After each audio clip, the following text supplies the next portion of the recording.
A 12-year-old boy died from brain-eating amoeba in South Carolina earlier this month. This actually makes the first reported case in South Carolina in over a decade.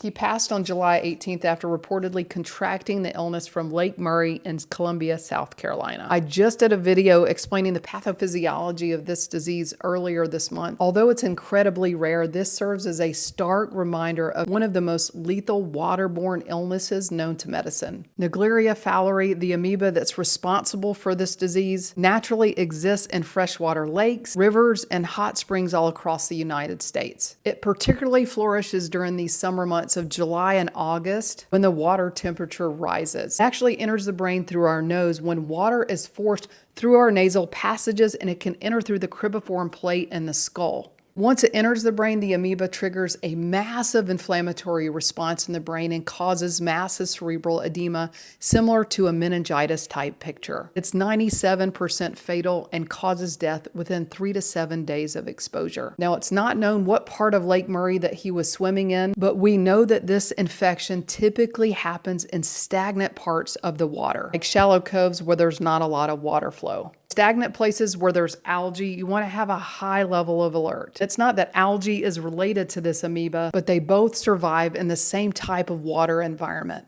Again, you cannot contract this illness from swallowing the water, but it is only when water is forced up your nose. So keep your head above water, use nose clips, or even just avoid swimming in shallow, stagnant fresh water during high heat when these amoeba levels rise. My thoughts are with this boy's family and the healthcare team that tried to save him.